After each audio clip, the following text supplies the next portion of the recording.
What's up, content creators? If you have impulses to buy new equipment, you're constantly researching new gear, trying to upgrade, trying to optimize things, looking up new courses so you can learn more information and learn how to do things properly. Today I want to talk about a trap that we might all be falling into, and I know I've fallen into it before. So before you go ahead and research further or make that purchase, watch this video first and you might change your mind. So what's up, guys? Welcome back to my channel. My name is Nick. At the time of recording, the channel has 10 videos. So I am an extremely small YouTuber. But today I'm going to talk about some traps that relate to investing more time and resources into gear and information, right? So here's the trap that we can fall into. We want to make sure that when we're trying to upgrade our knowledge or trying to upgrade our equipment, that our preparation to practice ratio isn't too high, right? So what I mean by that is when we buy new equipment or when we invest time to learning more theory, that's preparing for what we're actually trying to do. In this case, to make YouTube videos, to make content, right? But this could apply to heaps of creative endeavors like programming or art or even non-creative endeavors such as getting fit and exercising, right? There's the preparation phase where we're learning about how to do what we should do and also what type of equipment and gear and tools we really need to be able to do it. And there's the actual act of doing it and practicing and taking action, right? So we want to be wary of staying in our comfort zone for too long and accumulating gear and information before we actually apply ourselves and practice. Because what most of us struggle is putting the reps in and practicing consistently, because that's the hard bit and that's the bit which requires getting out of our comfort zone. Whereas when we're just sitting and we're learning and we're consuming, whether it be theory or physical things such as equipment, that's the relatively easy bit, at least for a lot of us, right? Because if we're not careful, we can do too much of that whilst neglecting the bit which is hard, taking action and actually practicing and making videos. If you're a content creator, actually getting exercise, going outside, going for a walk, going for a run, if you're trying to get fit, making an app, if you're trying to get into tech, software, if you're trying to get into engineering, rather than watching and learning from tutorials and learning too much theory without the action to balance it out. Such a simple example is riding a bicycle. We've got to actually do the action to get better. So that's the first trap. The first trap is unknowingly having the ratio of action be too low and putting too much energy and time into the preparation stage. Now, the second trap is, even if we know this, we might be subtly doing this, consciously or unconsciously, to procrastinate on something that is uncomfortable, right? So in the first instance, we genuinely thought, or we naively thought, that the more we consume, the better, or the more equipment, the better. So we did it. But then now that we know that, now that we remembered that you need to take action and the practice is the hard bit and it needs to be prioritized, even though we know that, we run the risk of telling ourselves that we really need this piece of equipment, or we really need this information or this course right now. We really need it to progress, right?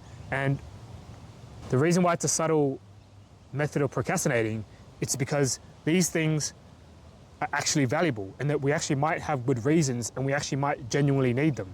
But that's separate from, do we need them right now, or are we investing time into resources into them now before we've actually done the most important bit, which is the practice, or before we've gotten more reps in, or before we've exhausted our existing options, right?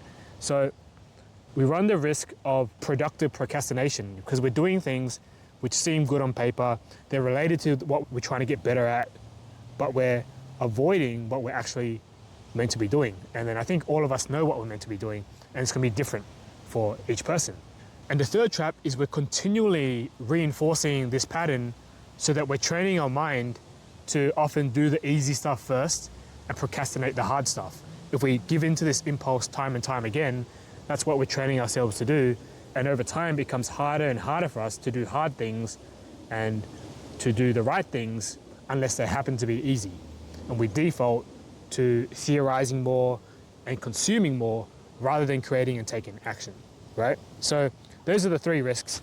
Now, how do we avoid it? Because upskilling in knowledge and upskilling in hardware and equipment isn't something that we want to push to the side 100%.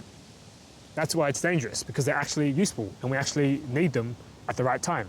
The way I'm currently approaching it is when I have an impulse, like I did this morning, to research new cameras, new tripods, etc., and I want to buy it now, right? That's how I feel. First step is to not buy it now and to not follow that craving, that impulse, like not act on it.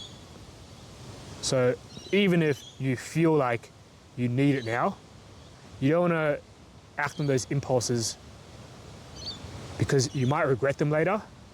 And even if they're useful, you're training your mind to do things in the wrong order. So don't act on it. Rather, what you want to do is come up with an objective goal or a target or a set of metrics that if you were to achieve those metrics, it justifies the purchase because it balances out that ratio of practice to preparation, right? So for example, I want some new tripods, I want a new camera. For the tripod, I want to tell myself I need to upload, I need to film, I need to upload 10 videos that were recorded after this video has been recorded, right?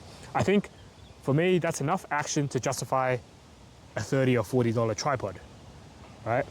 But the camera I want to get, it's like $1,000. So I'm gonna have to sit down and think of something more challenging is gonna make me grow. It could be something more specific like doing X videos of a certain type or scripting videos in a certain way, like techniques I'm needing to practice.